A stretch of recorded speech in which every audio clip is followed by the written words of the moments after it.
Good morning, everyone, and welcome to the On Time On Target Morning Brief. Have a crazy week in earnings coming up this week. As you know, in a quarter, basically there's 13 weeks, and of that, there's about a 6 weeks period which marks earnings season. And inside of that, there's 1 week that has about 1/3 of the total earnings of all the companies out there. That's this week. So a lot of things are going to be on the move. Not so much this morning, but starting this afternoon with Tesla released earnings. That's what we're going to talk about today. Kind of setting the tone for the week, and then all kinds of earnings. Apple's going to be releasing, so with that, Google. So a lot of things will be in motion. So far, the futures are kind of mixed going into this, and that's not uncommon. So if there's looking for opportunities in stocks this week that can get hit because of earnings, or of course, zoom up that 8 to 10% if they do crush earnings out there. So a lot of things to watch. Crazy weekend this weekend. There was UFC 261, first live in person event for UFC. So think major sporting event. Place was packed. It was crazy fights, but in the bigger picture, the place was packed. Not any masks being seen in the crowd or social distancing. So starting to get back to that normal economy, if you will. So you had that going on. You had Rough and Rowdy on Friday night, which is Dave Portnoy. You heard him on being talked about on CNBC this morning. So a name that's in the news. You had Texas volleyball played in the national championship for volleyball. Unfortunately, they lost to Kentucky. So congrats to Kentucky. Of note, though, it's kind of funny. Volleyball was the only sport in NCAA of the 21 that have national championships where an SEC team has not won a national championship. So now they are complete with Kentucky winning the volleyball there. And of course, Austin Soccer, our fledgling soccer expansion team here, won their first game. So pretty exciting weekend in sports. And then of course, yesterday we get the announcement that Elon Musk is going to be hosting Saturday Night Live on the 8th of May. So if you remember, Saturday Night Live does have guests that don't necessarily aren't actors and comedians and things. That's kind of their primary wheelhouse. But remember Trump went on in 2015, had some, a bunch of watchers. Sarah Palin hosted back in the day. So it'd be interesting to see Elon Musk step into that role. I think he pulls it off extremely well, but there is some concern, of course, out there. And some of the cast members have already expressed that was what an interesting move on, Lauren's part to maybe he's catering to the rich, all kinds of stuff is coming out of that, but it certainly will be interesting to watch. Okay, other things this week, the vaccine, obviously states are starting to turn it away because they've got too much. It's like, no thanks, that's a pretty big deal. President Biden is going to address Congress this week, so that will be could move the needle as well. And we also have the Fed meeting this week. And, to top it all off, we have Bitcoin up 8% this morning after selling off hard last week. So lots of crazy things in motion, lots of stuff to talk about today. Thank you so much for joining in. If you're catching us on replay, make sure you hit the subscribe and notification bell. If you're catching us, if you want to join us live, it's $25 a month. Come on in the room. More information is available at OTOTnow.com. With that, let's go ahead and get started.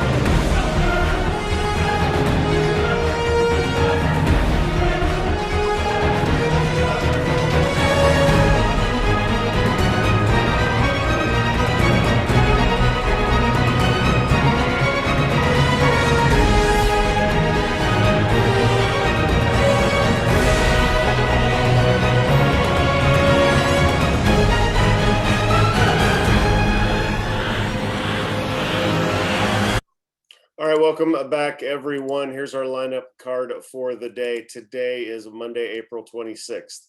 Make sure you have your chat window and your Q&A window set up with all attendees selected in the chat room. I just put into the chat our morning topics and our longs and shorts for the day trading portion. So please check that out. Standard disclaimer applies. This is a financial education presentation, so you have to do your own due diligence before acting upon anything you hear this morning. Full disclaimer information is available at ototnow.com. All right, mission objectives for the week: grow our money, protect our money, and live off our money. Primarily talking about growing our money and Tesla. Tesla, obviously the major player in the EV space. I don't hold it personally. I think it's overvalued. I don't really care for holding the stock, but everyone who has been rewarded handsomely for holding that stock. When you look at the numbers, Tesla was up 700% last year, and it's basically flat this year. So when you think the overall market's up 10 to 11% in almost 4 months that we've had in 2021, so a nice run. But if you're in Tesla, before this year, it's basically been flat. Is it going to move after the needle today? I think so. If they crush earnings, which I do anticipate they do, I do think it moves higher. So if you're inclined to invest in Tesla, I would do it before the earnings this afternoon. Again, you're looking $700 a price share, so high price point. But I do think it moves higher off of that. It's been kind of left out of the move because it moved so much in 2020. So you can see that if you have this long-term winner that's grown so much in 1 year, the next year, just due to reversion to the mean, right? The next year can be an off year. So if you take 2020 and 2021 and average them together, 700% in 1 year, even if it's flat for all of 2021, that still is an average of a 350% gain. So it's like, that's not really something you can complain about. But that's how when stocks run up big, they can sometimes sell off at the end of that. We're for part of our, the only short I have for you today is BioNTech, again, the German vaccine firm. And I do think, at least with that particular stock, I still believe in Pfizer long-term, it's undervalued, but BioNTech, I think it's time to leave that name. And it's down almost 5% on basically the news that, we're starting to reach the saturation point with vaccines there. Okay, question of the day will be how to value a stock. There's many different ways. If you try anything using common sense to value Tesla, you would never buy it, right? Because there's no way it meets any valuation except for if you think there's going to be this fleet of autonomous Teslas out there in 3 to 4 years from now. And it's going to, instead of calling an Uber, you just acquire a Tesla that are autonomously driving around everywhere. I don't think that's going to happen. And if it does happen, I think Apple will beat them to the punch. But that's how you would value Tesla. But if you value a stock like Pfizer, like we already talked about, there you can use some traditional valuation. You can look at the dividend that it pays and use the dividend discount model. You can look at the price to earnings, not only current, but the forward PE. So that's some of the things we'll talk about in the valuation portion. It's of note, and I brought it up last week, but somebody was asking what were some of the best investing books out there, and the Value Investor is one of them. And somebody else responded with, if you had listened to the advice of traditional advice of the 70s and 80s, you would have underperformed the market every year for the past 30 years. So taking the traditional good advice and actually saying it's terrible advice because traditional valuation models are out, and right, wrong, or indifferent, that has been the case. But I'm technology centric as far as how I invest. That's where I want to go with my money due to the higher margins and outperformance over time. But we do want to also look at what are the basic ways to value, so we can talk about that. All right, our flow: long, short, open, short, long means we're going to look at the overall markets around the world. Everything seemed to be in the green earlier. Headline review, again, here in the US, things are in the green. They were mixed earlier. They're trending higher, though, as we go into the open. For long-term investments, we'll basically just look at Tesla. We'll roll over, maybe look at NIO if we have time. Again, NIO is kind of your number one out of China for the EV companies out there. We'll get into short-term execution and execute the open. Contingencies and academic resources are standard. All right, let's go over to TD Ameritrade, put things in perspective. Friday we had this big up day. So Thursday, let's look at the overall chart. So here's where we are. We're almost back to all-time highs from a little while ago in the S&P 500. So really strong day Friday. If you zoom in, though, this is, again, the SPY on a 5-day. Here, this point on Thursday was where Biden released his capital gains tax proposal. Again, it's been sitting on his website for since pre-election. So it wasn't necessarily new news, but I think that's when sometimes you have a whole bunch of people not paying attention, or when things get politicized, you get an announcement that even though it's been expected, you get talking heads out there freaking out on TV over these things. So again, that's how they get on TV, is you freak out and present some crazy perspective.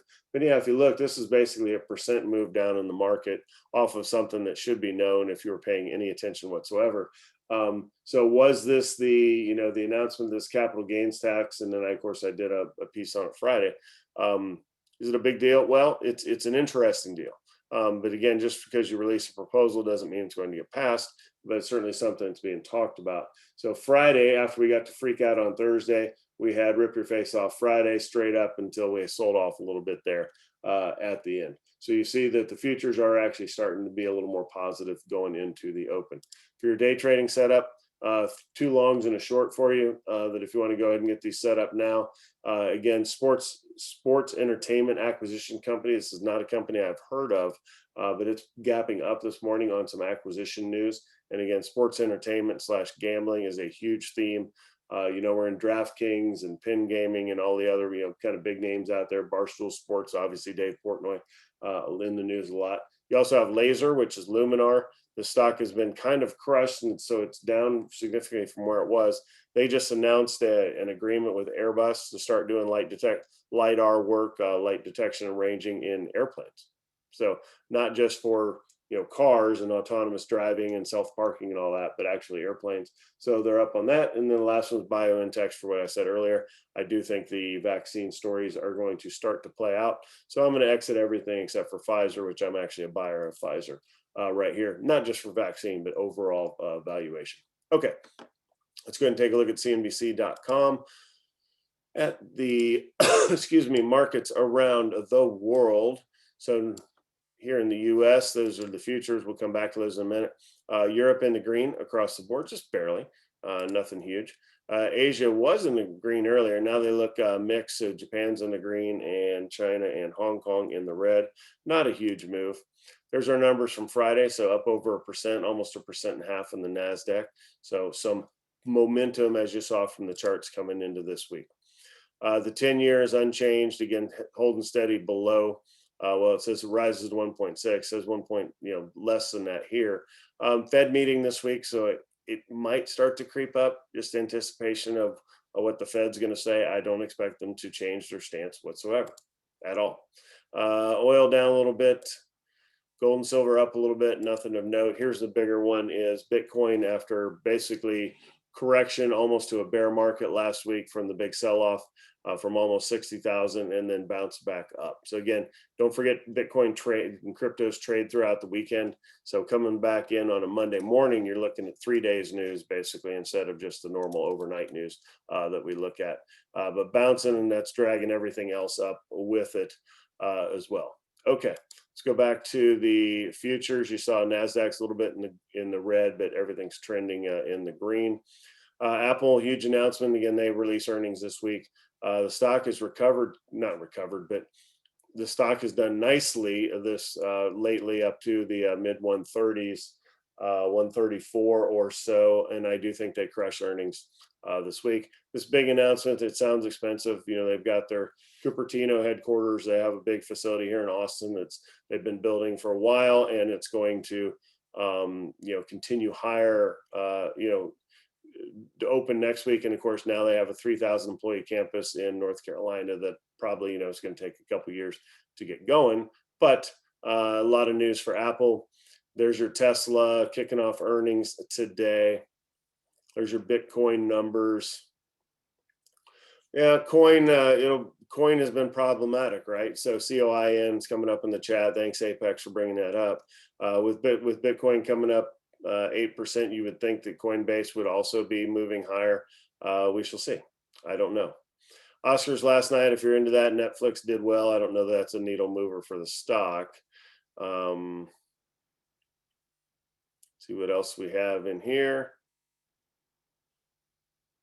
Your meme stock, I put it in Microvision is the current meme stock. So MVIS long, if you want to take something related, that's in the chat. That's what's going on in Reddit right now. So no real reason to own the stock, in my opinion, but it is, if you're going to trade something, looking for a fast move, it is certainly being manipulated right now. So if that's your thing, knock yourself out. All right, let's take a look at the Tesla chart here and talk about some of the fundamental valuations of Tesla. So obviously this is, the tail end of your 700% move here going into the beginning of 2021. So I say it's flat for 2021. Here, if you can see the cross that I have out there. I'm Nigel Stout, and if you elect me to the school board, I will fight. All right. It's gone up and it's come back down here, but really the big move was the year prior. So if you take where we are now and go back to last April, 416% move higher. You look at traditional valuation, PE, PE ratio, traditional valuation is going to be that 12 to 15 for kind of a boring stock, 20 to 30 for an exciting growth stock, and we're up over 1,000, right? So again, it's price to earnings. So when you think of the overall price of the stock, it's really out of whack with the earnings. Now, their earnings per share now is 62 cents, projected to be $5.92 next year. So that's that growth mode. And if you look at that, then the forward PE is only about, 5 to 10 times worth more than it's worth. That's if that happens. Okay, and there's no guarantee that that'll happen. So your traditional valuation dividend discount model, they don't pay one. So you're not going to be able to use that. When you look at PE ratios, there's really nothing that would lead you to ever buy the stock. However, same thing, 700% ago, said the same thing. So you really have to just go ahead and buy the stock if you are a believer in the long-term thing. No, it's not always a red number burner. It would be in the green if it were down in the 20s to 30s. But it's a huge red flag now. All right, let's go ahead and set up for the day trade. Here's TD Ameritrade. Give me a second to get things going here.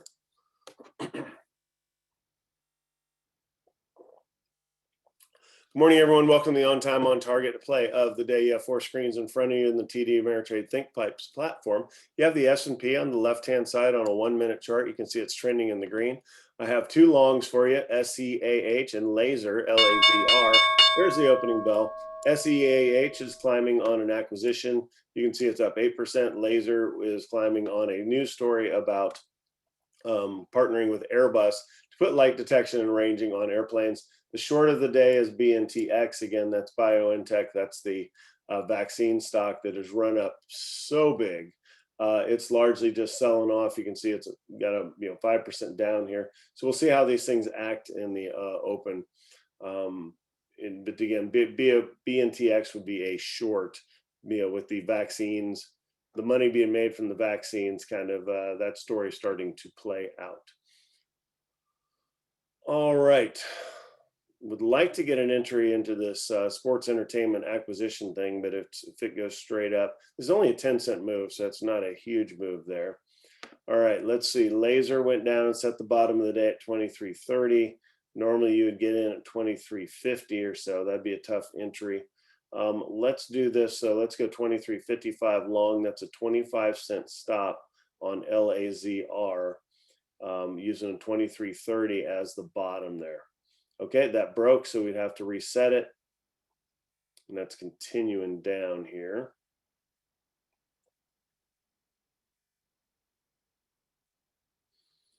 All right, 23.15 would be 23. Be right in here would be our entry point.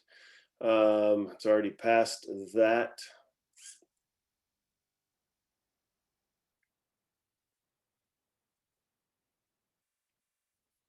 So it didn't give us a lot of time to get that entry point.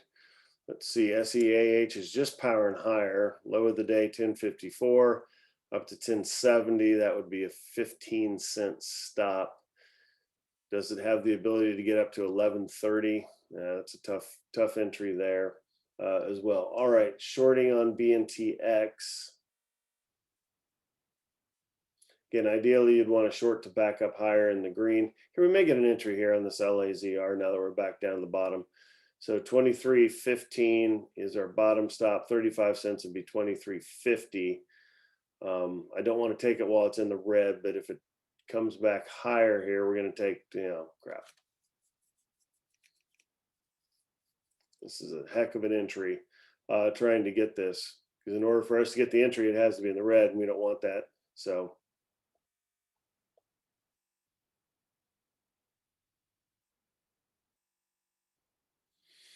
all right. Got to let that thing settle out a little bit. I think you're throwing a dart if you take it there. I like it, but not enough to put money to work on it. BNTX is a short. I'm going to kind of kill that off, and let's look at MSTR long. This would be a Bitcoin play, Bitcoin derivative sort of thing. No real entry. You can see it's a tough price point here. So can't really trade MSTR and the MVIS. What's going on with the MVIS today? Excuse me, up 15%. You can see all of the action in here. So again, it's blowing up Reddit this morning. So again, the move, it's gapping up. So our strategy would have you taking it higher. If they're driving it higher than they are. I'm going to see what the short float is on MVIS on another screen. See if that's what's going on. Yeah, it's down to in the past 3 days, it's moved from $10 up to $21. This is Microvision we're talking about here on the right. It's moved from 10 up to 20. Its short float is down to 20%. So obviously it was higher than that. Its performance in the past year is 7,000%. We got to take a look at this chart.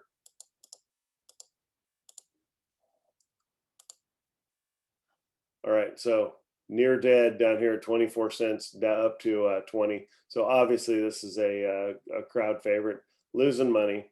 So don't, other than crushing some shorts out there, I don't really see a reason to be in this name. But certainly, if you are, you've been rewarded. So, if anything, I'd be more inclined to try to short this here. But that's a advanced strategy. So, not even really going to talk to that too much. I do like this setup here. Unfortunately, there's no real entry into LAZR, so I'm not going to get into it. And SEAH never really gave us that entry. So, no trade for today. I do want to throw up coin. I haven't looked at it yet. See what coin's doing. You'd imagine it'd be up. It indeed is. It's back above 300. So really, when you look at the history of coin, house of pain, right? So 381 here, and then it's basically been sold off down to 277. So got down to, gosh, almost, what is that? $100 a share below where it opened, and now it's starting to bounce. So can you get in here? Yes, I've been adding some more to some folks' portfolios down around the 300 range. I do think 300 turns into a floor, but we shall see. It is going to take earnings for us to really know what's going on in that stock, and I can't remember where that is offhand. I see these numbers here, but I don't think that's true because I don't think they haven't released earnings since they've been out. So we shall see as far as when earnings is for coin. All right, let's take a look at around the world about what is moving out there. Mind Medicine, again, went up like 40% Friday, big move up today. The story there is the listing. So it's now instead of MMEDF. I thought today we would wake up to MMED for the ticker. Evidently, that hasn't happened yet. So I'll look at that. After the play of the day, can you look at coin? Okay, yeah. Pre-market 4.3. But we'll see what it does. Yeah, I don't think it's an entry. So just switching back real quick to coin. You can take it here as an investment. I wouldn't necessarily look at it from a day trade perspective there at Apex. But if you want more in your portfolio because you believe, then you can take some here. Otherwise, just wait.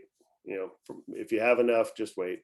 Sort of thing. All right, so we talked about Mind Medicine. LKYS is up. CLXPF, again, these are some more psychedelic type names. There's our Bitcoin holding, GBTC for the trust. Revive Therapy. I'm looking at this again. So the GBTC has a 2% expense ratio. And I hate expense ratios, right? So it's 2%, but it's kind of the only game in town. There's starting to be some other options. So I may make a wholesale switch at some point. Right now I'm holding it.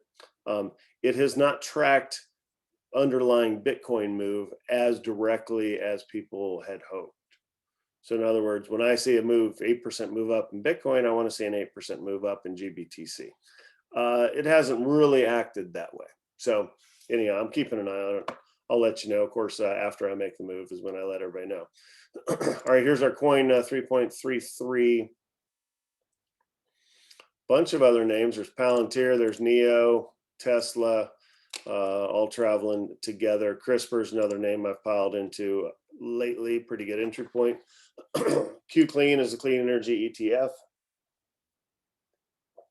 which holds Tesla and Neo and some of the other EV names out there. So a lot of strong green names today. We are in the green across the board now, about 0.25%.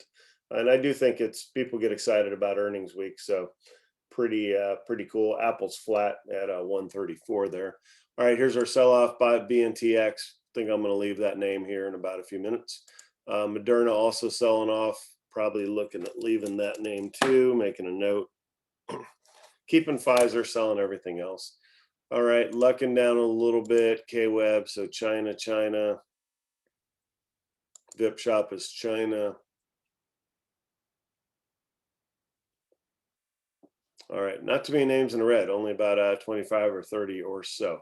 All right, let's leave the charts and go back to the talk of the day or question of the day. Is how to value a stock. So this is where, and you probably have heard me say that college and all of that is, Elon Musk says it, so I'll blame him and I'll give you my take. He's saying, college really doesn't teach you anything. You have a smartphone, you can learn anything you want. Now, there are some advanced concepts that you may need somebody to teach you. I would say engineering, medical, law. There's some things that are so advanced that, some mathematic, if you're going to be an engineer and put rockets on Mars, yeah, you probably need a lot of advanced schooling where somebody's teaching you. But the things like just Apex brought up, cash flow models, the dividend, here are the discounted cash flow models, which you're thinking of, their Apex, also dividend discount models, the comparable models. Those are all the ones that we're going to kind of flick through here in a little bit. But these are concepts that were born out of the 70s when, that was kind of Warren Buffett's day, right? It's $60 a trade. You had to pick up the phone and call somebody to make a trade.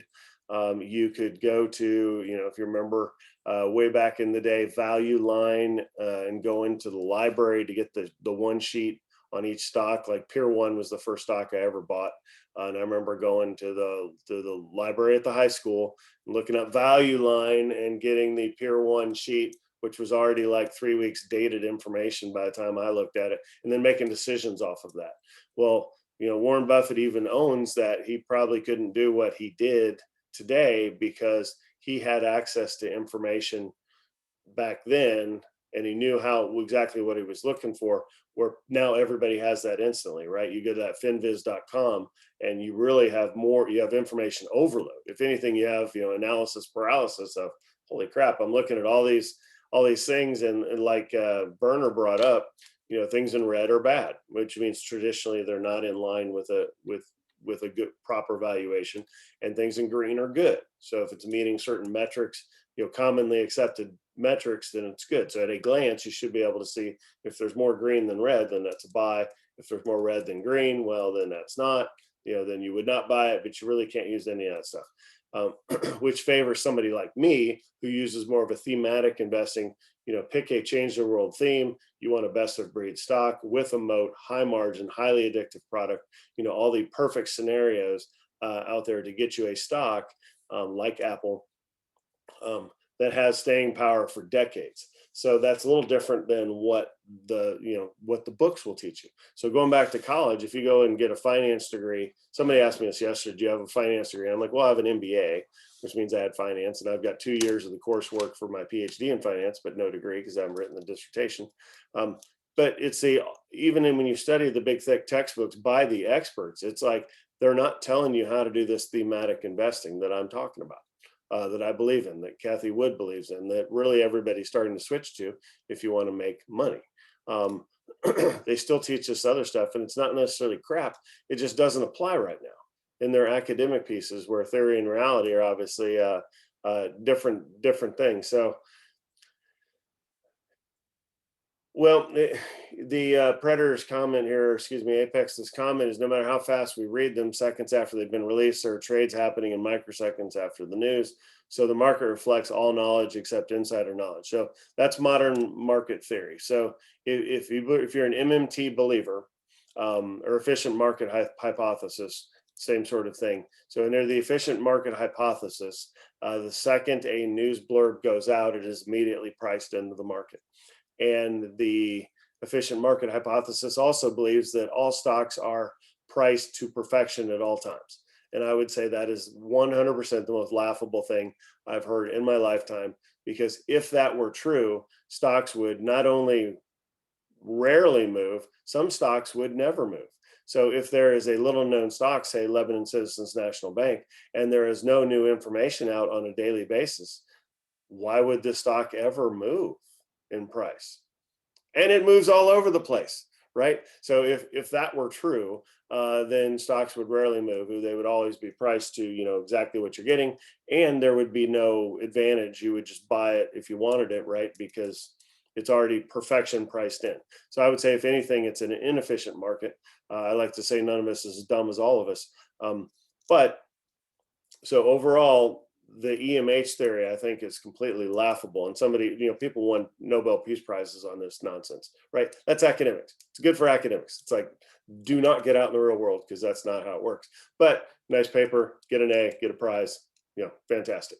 But the what you're talking about there is, when new information enters the market, which it does all the time, is it priced that, you can't beat computers, right? There are algorithms that are set up for the Fed meetings every 6 weeks, when, as soon as it comes out, it can, an algorithm can rip into the document and look for changes and different keywords and things. And that's what can start and do some automatic buying and selling based off of that.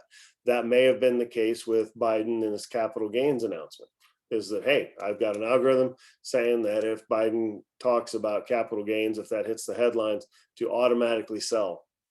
And if once you have things going automatically, there's no brain involved, they just happen, and that's where you get these big moves in the market. So none of us is as dumb as all of us, I think, is the market. So you really have to pay attention to what you're doing, and you have to be comfortable operating with less than perfect information. All right, let's talk about these real quick, and then I'll close. Several different methods, each with its own strengths and weaknesses, which is the haha, or none of them work, right? It's okay. Like, people will write articles. Like, if you want to write articles and sell newsletters, pick one of these, become an expert in it, and then analyze stocks and send it out, and people subscribe to you. It's all fairly worthless in the big picture, but you're going to make money because you're pontificating using a known accepted calculation. And there will be people that follow you. They may not make money in the market, but they will think they're killing it because of your advanced strategy, and they feel smarter every time they read your stuff. But I don't. It just doesn't apply. These models try to pin down intrinsic value based on financial statements and projects and valuation against peers. The valuation against peers, obviously, I believe in that big time. But the valuation, look at Amazon. They were not profitable for 20 years. That kept me out of the name because I thought, well, you had to be profitable, right? No, I have since learned that really has not necessarily nothing to do with it, but that's only one factor, right? If they are intentionally not profitable because they're growing so fast, that's one thing. If they suck and don't make money, well, then obviously that's not where you want your money. But if they're making money hand over fist, and they're choosing to put it back into the company for growth versus taking it in salaries, well, yeah, I like that plan. So you have to look a little bit deeper there. Companies that pay dividends, there's a discount model. Yawn. I'm not even going to go into that. There's cute videos if you want it. So again, you can look here. Absolute valuation, again, is your ratios. Relative is against peers. Dividend discount model, again, if they don't pay a dividend, obviously that doesn't. You might value AT&T off of this model, or Altria, or some big dividend payer, but not a high flyer like Apple. Discounted cash flow. Now you're into free cash flow. How much does it generate? I mean, this is definitely what you look at when you go to sell your business, or if somebody's getting acquired, you look at free cash flow and assign a multiple to it. Again, all this is really academic stuff. So interesting. So how do you know whether to buy something or not? Again, back what I use is thematic investing. Is it a change the world theme? Is it going up from here? Is it a product or service that has a high margin, best of breed, highly addictive product? An addictive meaning like subscription services too are addictive because you assign, you buy them and then forget about them, right? So that keeps your Netflix, your Amazon for Amazon Web Services / Amazon Prime, things that you just continue to pay over and over and over. Not addictive like marijuana. Well, I don't know. Is it addictive? I don't know. I guess it's the drug, so it's probably addictive. But anyhow, that was a comment in the chat there. All right, got long-winded today. Again, big week coming up, I think, with earnings. Should see a lot of strong earnings, obviously, as we continue the coming out of the COVID related shutdown into the opening economy. So in the green across the board today. So we'll catch you guys back tomorrow morning. Bye.